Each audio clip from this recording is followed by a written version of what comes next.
Vikings, maybe the third time is the charm. This is our first chapter of Friday, and we're going to try one more time. You guys don't know about the ones that didn't work, but this is number 3 here. So let's see. Roll with It by Jamie Sumner.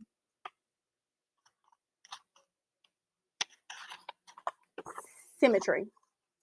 It's kind of hard to watch the Great British Bake Off over plates of Stouffer's lasagna, especially since it's been in the freezer a while. The edges are dry and crusty. But this is all the cooking Mom chooses to do. She says she likes to leave the fancy stuff to me. Really, though, she just doesn't have the energy to think about fixing anything that doesn't come with directions on the box. Our TV is so old and tiny that I have to lean in to see what Mary Berry is pursing her lips about. The bakers are making English muffins, and she's given the stink eye to the redhead guy who didn't let his dough rise enough. If I were on the show, Mary wouldn't have to tell me how long these muffins needed to rise. Any fool with a Betty Crocker cookbook or Google knows to let it double. I pick it up and shriveled string of cheese on my plate and imagine what I'd say if I could send her a note across the ocean. Dear Mrs. Berry, as an appraising baker over here in Tennessee, I want to tell you how much I love every single one of your recipes, but especially your cappuccino coffee cake. I made it once for my mom, and she said both coffee and cake would never be the same again. I think she meant that in a good way. Also, would you mind sharing your secret to a good scone? Because down here, all we've got are buttermilk biscuits. Mom's phone rings, and now I'm left wishing I had enough sugar to try another batch of scones. The only ones I ever made came out so hard you had to dunk them in milk to take a bite. Mom hits pause right as Mary's about to call out the top 3 English muffins. I already know which ones will win. It's all about symmetry. They have to look exactly the same. Mom sets her food on the coffee table. She's barely touched it, but she picks up her phone and walks into the hallway and she says, "Hello," like the conversation has already run on for it long. It has to be Mimi. I saw off another bite of lasagna with my knife and review that I'm going to save. The phone rings again and it's about what went down at school today, but that's not a single scenario where I don't get grounded. Grown up drunk kids like paper beats rock. Mom cleans back in the hallway and mouths, "Chew," like I'm 5 and still in feeding therapy. I point to the phone, talk to your mother. Depending on how Grandpa's been doing lately, this could either be a really quick conversation or a really long one. I take my chances and I hit play. I'm right about the muffins. When Mom still hasn't come in by the credits, I push back from the table and roll into the hallway. She's sitting on the floor with her legs stuck out and the phone in her lap. How bad was it? He locked your grandmother out of the house and called 911 to report a burglary. Whoa. Yeah. Did the cops show up? No, he's done it enough times. She reprogrammed the emergency button on the house phone to go to her cell. Smart. Not smart enough to remember to put a new hide key. She had to get the neighbor to break a window. I can picture it. Grandpa whispering into the yellow phone on the wall about voices and eyes looking at him from the dark. Poor Mimi. I wonder which window they had to bust. I lock the brakes on my chair and hold out a hand. Mom takes it and stands up with a grunt. Nice. Ellie, you're 12. Just wait until you're my age. You'll make all kinds of noises you've never even thought about. She tries on a smile, but it slides off. I hate it when she does that, pretends everything's rosy because she thinks I can't handle it. But I don't say anything. I just grab her plate off the coffee table in the living room and roll onto the kitchen. I don't know the last time Mom ate a meal all the way through. I pop her lasagna into the microwave. If it's not Mimi on the line, it's Lauren, my aide, calling to tattle on me, which I check the clock. Might still happen tonight with my luck. I'm not a bad kid, really, I'm not. It's just that anybody who sees a girl in a wheelchair thinks she's going to be sunshine and cuddles. Sorry for having an opinion. Sorry for not thanking my lucky stars you get to follow me to the toilet 3 times a day. And sorry for not loving the fact that someone else has to carry my tray at the table at lunch and that I have to wait at the back of the bus, coughing in the cloud of exhaust while the wheelchair lift goes down as slow as Christmas. I'm sorry for needing a little space, but mostly I'm sorry I let the whole being stuck in a wheelchair thing get to me today. I wish I could have brushed it off like usual, then I wouldn't be in this mess. Mom wanders in from the hallway and slumps down to the kitchen table. The microwave beeps and I plop the lasagna in front of her. It slides across the plate like a wet sock. Probably tastes like one too by now. She's rubbing her fingertips in a slow circle on the side of her head.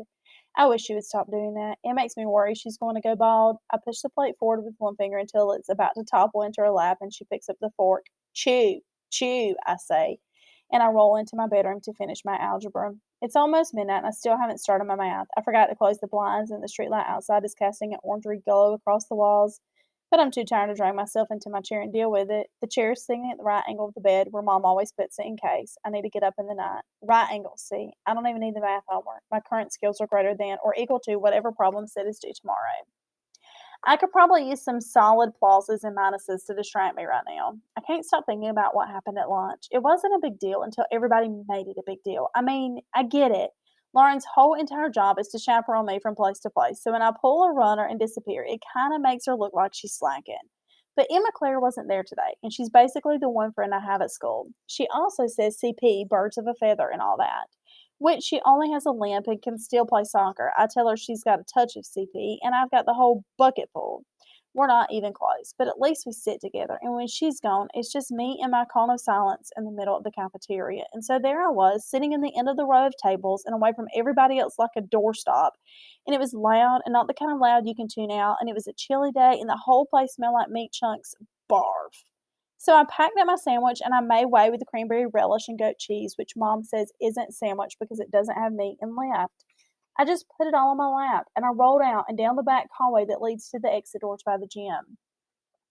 I sat in a little ray of sunlight and snuck past the dumpsters outside and finished my lunch. And then the bell rang, and I just needed another minute, was all. Except when Lauren found me, I might have been dozing in the sunspot, and it might have been after too much travel time had passed for me to blame it on the chair.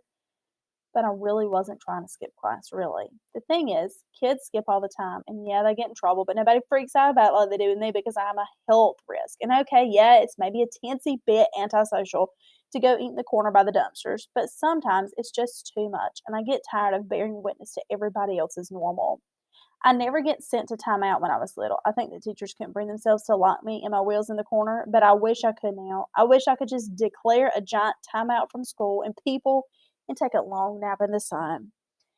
I think about the Great British Bake Off again and how happy the winner looked holding up the English muffins like a doof next to the Mary Berry. I bet no one bothers Mary when she wants to eat alone. I bet she dines like a queen. One day I will write her a letter and ask her to tea. I could handle company if it were Mary. We could sit in easy silence and let the food speak for us. 2 days later, I'm at school sitting on our front porch of the curb and waiting for mom to pick me up. It's freezing. I don't care what she says about winters in the South. It still feels like a bucket of ice water thrown on every time you go outside. Want your jacket, honey? Lauren stands next to me with one hand on my back of my wheelchair. I shake my head. I don't look at her. I've got my backpack in my lap with my jacket inside, and if I wanted it, I would get it. I'm working too hard not to be nervous about the appointment we have to leave for this afternoon. It's lunchtime, and this is usually her Ellie break, but since the runaway incident, she hasn't given me an inch of space. I can tell she's ready to go inside to the teacher's lounge, down a lean cuisine, and check her IG. I hate it when she calls me honey. She's probably 25 at most. I wish she would just wait together quietly. We need to talk about what happened the other day, Ellie. I look straight ahead. I can feel her hands on my hips. She already called mom yesterday, just like I knew she would. Mom cut off my screen time for a week. A week.